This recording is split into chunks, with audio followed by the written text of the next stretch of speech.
News பேப்பருக்கு அடுத்தது வந்து ரேடியோக்கள் வந்தது. ரேடியோ விளம்பரங்கள், நிறைய ரேடியோ விளம்பரங்கள் பார்ப்போம். ஒரு காலகட்டத்தில் நியூஸ் பேப்பர்லாம் பார்த்தீங்கன்னா விளம்பரமாக குவிஞ்சிருக்கும். இன்னுமே இருக்குது, விஷயங்கள் ரொம்ப கம்மியாக இருக்கும், விளம்பரங்களாக குவிஞ்சிருக்கும். ஆல் இண்டியா ரேடியோ தான் இருந்தது. ஆல் இண்டியா ரேடியோவில் விளம்பரங்கள் இருந்தது.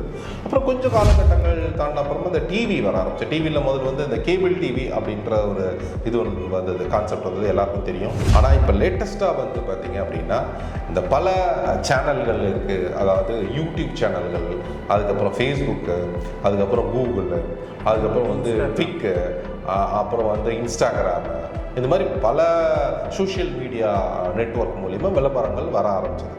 சேட்டலைட் சேனல் ஒரு பேக்ரவுண்ட் வெரிஃபிகேஷன் பண்ணுவாங்க. இந்த கம்பெனியோட டாக்குமெண்ட்ஸ் ப்ராப்பராக இருக்குதா, இவங்க யூஸ் பண்ணுற இன்க்ரீடியன்ஸோட லெவல் வந்து கரெக்டாக. அப்போது சேட்டலைட் டிவி வந்து ஏன்னா அவங்களோட கம்பெனியோட மரியாதையும் இருக்குது அதில், அதனால கொஞ்சம் கவனம் இருந்தது. அப்போது யார் பணம் கொடுத்தாலும் கேமரா முன்னாடி நின்று மக்களுக்கு அது நல்லதா கெட்டதா, அதனால என்ன பின் விளைவு வரும், அதனால என்ன பாதிப்பு வரும், அதெல்லாம் எதுவுமே வந்து யாருமே கண்டுக்கிறது கிடையாது. பணத்தை வாங்கிக்கிட்டு கேமரா முன்னாடி நின்று என்ன ப்ராடக்டாக இருந்தாலும் பேசி அவங்க அந்த இதுவை வந்து விற்கிறது. ஸோ இது மட்டுமே ஒரு நோக்கமாக வச்சுட்டு பண்ணுற நிறைய சோஷியல் மீடியா இன்ஃப்ளூயன்சஸ். இதனால நிறைய மக்கள் வந்து அவங்களோட வந்து ஒரு ஃபேஸ் வேல்யூவை தான் வந்து மக்கள் வந்து நம்புகிறாங்க. ஓ, இவங்க சொன்னால் கரெக்டாக இருக்கும், இவங்களை நம்ம நம்பலாம். அதனால தான் வந்து மக்கள் வந்து உங்களை மாதிரியான இன்ஃப்ளூயன்சஸை வந்து ஃபாலோ பண்ணுறாங்க. நிறைய சோஷியல் மீடியா இன்ஃப்ளூயன்சஸ் வந்து அந்த ரம்மி சர்க்கிள் ஆப்பை வந்து ப்ரொமோட் பண்ணிட்டு இருக்கீங்க. அதனால எவ்வளோ உயிரிழப்பு நடந்துட்டு இருக்குதுன்னு சொல்லிட்டு எல்லாமே நீங்கள் பார்த்துட்டு தான் இருக்கீங்க. அப்போ எப்படி உங்களை வந்து சப்ஸ்கிரைப் பண்ணுற மாதிரி 100% நேச்சுரல்னு போட்டிருக்காங்க. என்னன்னா அந்த ஒரு பொமக்ரனேட் ஜூஸ்ன்னு நினைக்கிறேன், அதில் வந்து பார்த்தீங்கன்னா வெறும் 2% தான் பொமக்ரனேட் பல்ப்பு ஜூஸு, மீதி எல்லாம் தண்ணி, சுகர், அப்புறம் வந்து இந்த கலர் வந்து நீங்கள் வந்து மக்களாகி நீங்கள் வந்து இன்னும் என்கரேஜ் பண்ணாதீங்கன்னு வந்து உங்ககிட்ட அந்த தாழ்மையான வேண்டுகோளை நாங்கள் வச்சுக்கிறோம். நாங்கள் அரசியல், சாதி, மதம், நிறம் இன்றி நடுநிலையாக இயங்குகிறோம். த நியூஸ் டுடே இந்தியா சேனலுக்கு விளம்பரம் மூலம் ஆதரவு தர நினைத்தால் இப்போதே தொடர்பு கொள்ளுங்கள். நன்றி.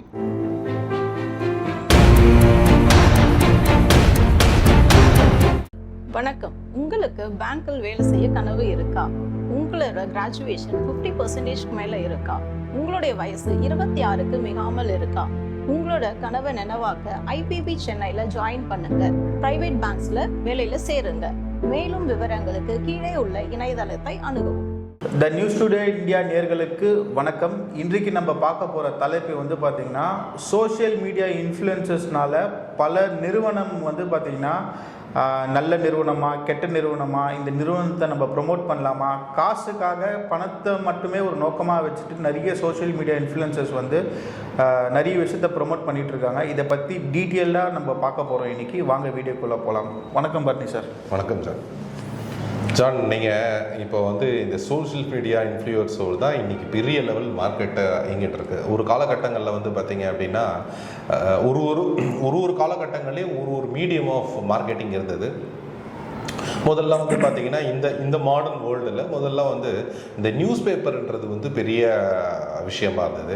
நியூஸ் பேப்பருக்கு அடுத்தது வந்து ரேடியோக்கள் வந்தது. ரேடியோ விளம்பரங்கள், நிறைய ரேடியோ விளம்பரங்கள் பார்ப்போம். ஒரு காலகட்டத்தில் நியூஸ் பேப்பர்லாம் பார்த்தீங்கன்னா விளம்பரமாக குவிஞ்சிருக்கும். இன்னுமே இருக்குது, விஷயங்கள் ரொம்ப கம்மியாக இருக்கும், விளம்பரங்களாக குவிஞ்சிருக்கும்.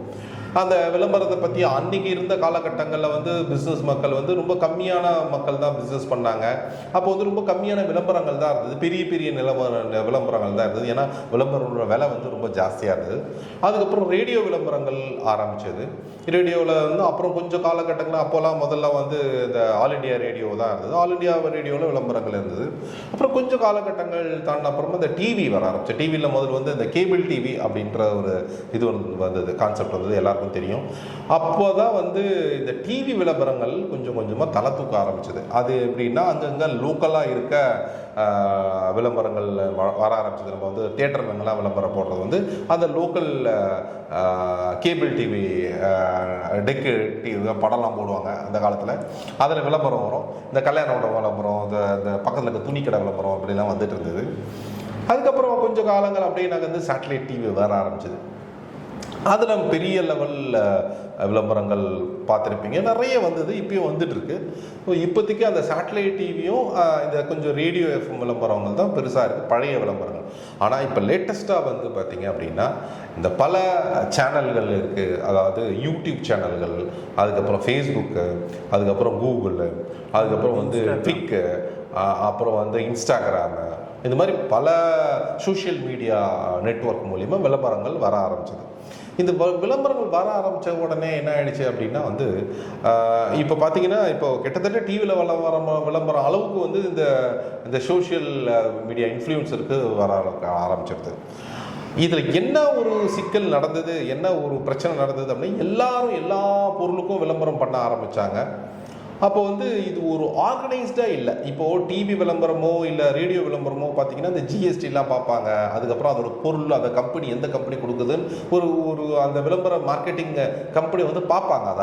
இதெல்லாம் கரெக்டாக இருக்கா, ஒழுங்குமுறையாக இருக்கா, இந்த பொருள் வந்து ஒழுங்கான பொருளா, இவங்க ஐஎஸ்ஐ வச்சுருக்காங்களா, இல்லை வந்து அந்த வந்து அக்மார்க்க முத்திரை, அது மாதிரி நிறைய விஷயங்கள் அப்போ இருந்தது. அப்புறம் பெரிய ஒரு சேட்டலைட் சேனல் ஒரு பேக்ரவுண்ட் வெரிஃபிகேஷன் பண்ணுவாங்க. இந்த கம்பெனியோட டாக்குமெண்ட்ஸ் ப்ராப்பராக இருக்குதா, இவங்க யூஸ் பண்ணுற இன்க்ரீடியன்ஸோட லெவல் வந்து கரெக்டாக. அப்போது சேட்டலைட் டிவி வந்து ஏன்னா அவங்களோட கம்பெனியோட மரியாதையும் இருக்குது அதில், அதனால கொஞ்சம் கவனம் இருந்தது.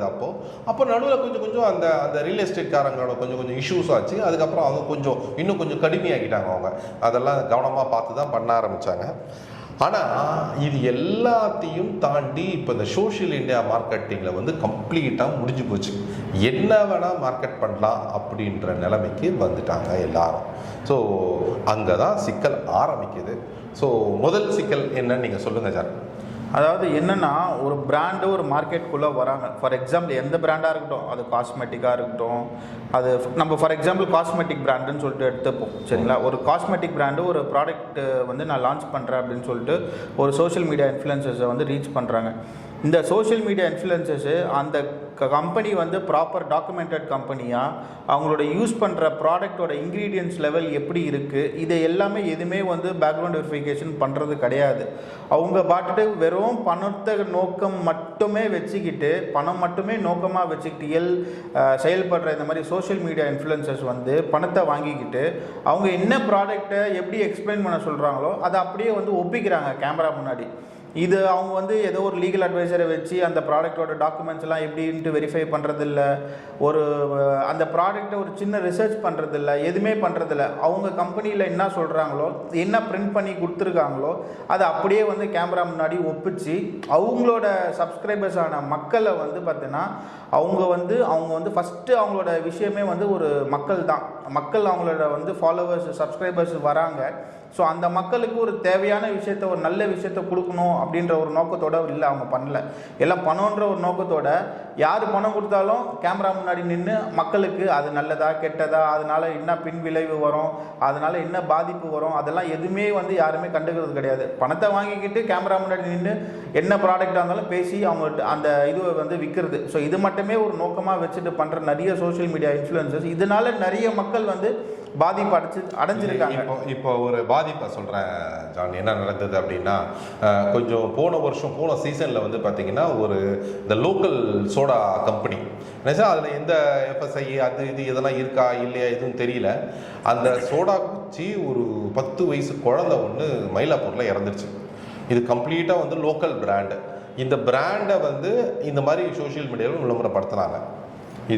இதெல்லாம் மக்களுக்கு என்னென்னா, ஒரு விளம்பரம் வரும்போது பார்த்தீங்கன்னா, இது பெரிய பிராண்டாக இருக்குமோ, இது வந்து கரெக்டாக இருக்குமோ அப்படின்னு ஒரு தப்பான வழிகாட்டுதலில் கொடுத்துட்றாங்க இந்த இன்ஃப்ளூயன்சர்ஸ். அந்த இன்ஃப்ளூயன்சர்ஸோட ஃபாலோவர்ஸ் வந்து பார்த்தீங்கன்னா மில்லியன் கணக்கில், லேக்ஸ் கணக்கில் ஃபாலோவர்ஸ் இருக்கிறாங்க. அவங்களோட வந்து ஒரு ஃபேஸ் வேல்யூவை தான் வந்து மக்கள் வந்து நம்புகிறாங்க. இவங்க சொன்னால் கரெக்டாக இருக்கும், இவங்களை நம்ம நம்பலாம். அதனால தான் வந்து மக்கள் வந்து உங்களை மாதிரியான இன்ஃப்ளூயன்சர்ஸை வந்து ஃபாலோ பண்ணுறாங்க. அதை ஃபஸ்ட்டு நீங்கள் கருத்தில் மைண்டில் வச்சுக்கிட்டு நீங்கள் மக்களுக்கு தேவையான இன்ஃபர்மேஷனை தான் நீங்கள் கொடுக்கணுமே தவிர காசுக்காக நீங்கள் அதை வந்து பண்ணாதீங்கன்னு சொல்லிட்டு தான் நம்ம வந்து சொல்கிறோம். இது இல்லாமல் ஃபார் எக்ஸாம்பிள் காஸ்மெட்டிக் பிராண்ட் இல்லாமல் நிறைய வந்து இந்த ரம்மி சர்க்கிள் ஆப்லாம் இருக்குது. நிறைய சோஷியல் மீடியா இன்ஃப்ளூயன்சர்ஸ் வந்து அந்த ரம்மி சர்க்கிள் ஆப்பை வந்து ப்ரொமோட் பண்ணிட்டு இருக்கீங்க. அதனால எவ்வளோ உயிரிழப்பு நடந்துட்டு இருக்குதுன்னு சொல்லிட்டு எல்லாமே நீங்கள் பார்த்துட்டு தான் இருக்கீங்க. அப்போ எப்படி உங்களை வந்து சப்ஸ்கிரைப் பண்ணுற மக்கள், உங்களை ஃபாலோ பண்ணுற மக்கள், அவங்களால தான் நீங்கள் சம்பாதிச்சிட்டு இருக்கீங்க. அவங்களுக்கு ஒரு நல்லது கொடுக்கணுன்ற ஒரு சின்ன ஒரு கான்ஷியஸ் உங்களுக்கு இருக்கணும்ல. ஒரு மனசாட்சியே இல்லாமல் காசு கொடுத்துட்டா நான் என்ன வேணாலும் பேசிடுவேன், காசுக்காக நான் என்ன வேணாலும் பண்ணிடுவேன்னு சொல்லிட்டு காசை மட்டுமே வாங்கிக்கிட்டு நீங்கள் கேமரா முன்னாடி உட்காந்து பேசுறதுல இதெல்லாம் கொஞ்சம் கூட நியாயமே கிடையாது இல்லை. ஆமாம், கண்டிப்பாக. ஏன்னா ஒரு ஒரு இந்த இன்ஃப்ளூயன்சருக்கும் தயவு செஞ்சு ஒரு விஷயம் கேட்டால் தயவு செஞ்சு கொஞ்சம் ஒரு சோஷியல் ரெஸ்பான்சிபிலிட்டியோட இருங்க. ஏன்னா நிறைய பேர் வந்து அந்த சோஷியல் ரெஸ்பான்சிபிலிட்டின்றதை வந்து மறந்துடுறீங்க. பர்டிகுலராக வந்து பார்த்தீங்கன்னா இந்த மாதிரி எந்த ப்ராடக்ட் இந்த ஃபாரின் பிராண்ட்லாம் இப்போ ஒரு ஜூஸ் எல்லாம் பார்த்தீங்கன்னா ஒரு ஜூஸ் பாட்டில் பார்த்தேன் ஜானா, அதில் வந்து பார்த்தீங்கன்னா 100% நேச்சுரல்னு போட்டிருக்காங்க. என்னன்னா அந்த ஒரு பொமக்ரனேட் ஜூஸ்ன்னு நினைக்கிறேன், அதில் வந்து பார்த்தீங்கன்னா வெறும் 2% தான் பொமக்ரனேட் பல்ப்பு ஜூஸு, மீதி எல்லாம் தண்ணி, சுகர், அப்புறம் வந்து இந்த கலர். இது வந்து 100% அந்த ப்ராடக்ட்டை வந்து ஒரு சோஷியல் மீடியா இன்ஃப்ளூயன்சர் வந்து மார்க்கெட்டிங் பண்ணுறீங்க. அது மட்டும் இல்லாத வந்து பார்த்தீங்கன்னா எதனா ஒரு இந்த லேண்டு கிண்டெல்லாம் வந்து பார்த்தீங்கன்னா அது எதுக்கும் உதவாது. ஸோ இதை வந்து நீங்கள் மார்க்கெட் பண்ணும்போது என்ன ஆகுது அப்படின்னா, ஒரு தப்பான உங்களை நம்புற ஒரு ஃபாலோவர்ஸ்க்கு நீங்கள் ஒரு தப்பான கைடன்ஸ் கொடுக்குற மாதிரியான ஒரு சூழ்நிலை தான் இருக்குது இங்கே ஆக்சுவலாக. அதை கொஞ்சம் பார்த்துங்க. ஏன்னா இது எல்லாம் இப்போ நம்மளும் மீடியாவில் தான் இருக்கோம், நம்மளும் வந்து ஒரு யூடியூப் சேனலில் பேசுகிறோம், நிறைய இன்ஃபர்மேஷன் சொல்கிறோம். ஆனால் இதில் கொஞ்சம் எத்திக்ஸ் நாங்கள் ஃபாலோ பண்ணணும்னு நினைக்கிறோம். அதே மாதிரி கொஞ்சம் எந்த ப்ராடக்ட் வந்தாலும் யார் விளம்பரம் வந்து உங்ககிட்ட கேட்டாலும், அது பர்டிகுலர் பெரிய இன்ஃப்ளூயன்சர்ஸ் வந்து பார்த்தீங்கன்னா கொஞ்சம் அதோட பேக்ரவுண்ட் வெரிஃபிகேஷனை பார்த்துங்க, கொஞ்சம் கவனமாக இருந்து அதை சரிப்படுத்த பாருங்கள். இதனால என்ன நடக்குதுன்னா பெரிய பெரிய இழப்புகள் நடக்குது. ஜான் சொன்ன மாதிரி இந்த கேமிங் ப்ராடக்ட்லாம் வந்து எந்த வகையில் நியாயம்னே தெரியல. அது இப்போ நாளைக்கு வந்து இந்த ஆல்கால் கூட பண்ணுவீங்கன்னு நினைக்கிறேன், போகிற போக்க பார்த்தா பண்ணுவாங்கன்னு நினைக்கிறேன். கண்டிப்பாக காசு கொடுத்தா என்ன வேணாலும் பண்ணுறதுக்கு நம்ம இன்ஃப்ளூயன்சர்ஸ் ரெடியாக தான் இருக்காங்க. ஆக்சுவலாக மக்களுக்கு இது மூலயமா நம்ம என்ன சொல்ல விரும்புகிறோம் அப்படின்னு பார்த்தீங்கன்னா, இந்த மாதிரி சோஷியல் மீடியா இன்ஃப்ளூயன்சர்ஸை வந்து ஃபாலோ பண்ணுறதை ஃபஸ்ட்டு நிப்பாட்டுங்க. இவங்களை வந்து அன்சப்ஸ்கிரைப் பண்ணுங்க. ஏன்னா இவங்களை நீங்கள் சப்ஸ்கிரைப் பண்ணி இவங்களோட பிராண்ட் வேல்யூ நீங்கள் ஏற்றுறதுனால தான் மார்க்கெட்டில் உள்ள பிராண்ட்ஸ் வந்து இவங்களை இன்ஃப்ளூயன்ஸ் பண்ணி இவங்க மூலியமாக மார்க்கெட்டிங் பண்ணி இவங்க மூலியமாக ஒரு பொருளை வந்து விற்கிறாங்க. ஸோ இந்த மாதிரி வந்து சோஷியல் மீடியா இன்ஃப்ளூயன்சர்ஸை வந்து நீங்கள் வந்து மக்களாகிய நீங்கள் வந்து இன்னும் என்கரேஜ் பண்ணாதீங்கன்னு வந்து உங்கள்கிட்ட அந்த தாழ்மையான வேண்டுகோளை நாங்கள் வச்சுக்கிறோம்.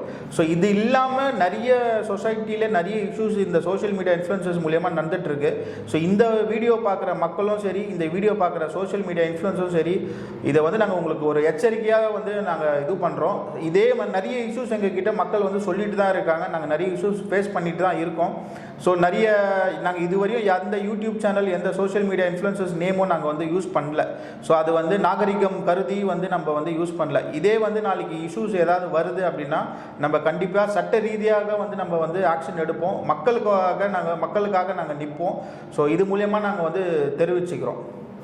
இது நல்லா சொன்னீங்க ஜான். இது ரொம்ப முக்கியமான விஷயம் என்ன அப்படின்னா, சட்ட ரீதியாக எடுக்கிறதுக்கு இந்த ஃபுட் சேஃப்டி அது மட்டும் இல்லாத மற்ற அந்த தகுந்த டிபார்ட்மெண்ட்டுக்கு வந்து அதுக்கு உண்டான நடவடிக்கையும் கண்டிப்பாக எடுக்கிறதுக்கு பரிந்துரைப்போம். இதே மாதிரி கண்டினியூ ஆச்சு, தயவு செஞ்சு பாருங்கள் அதை.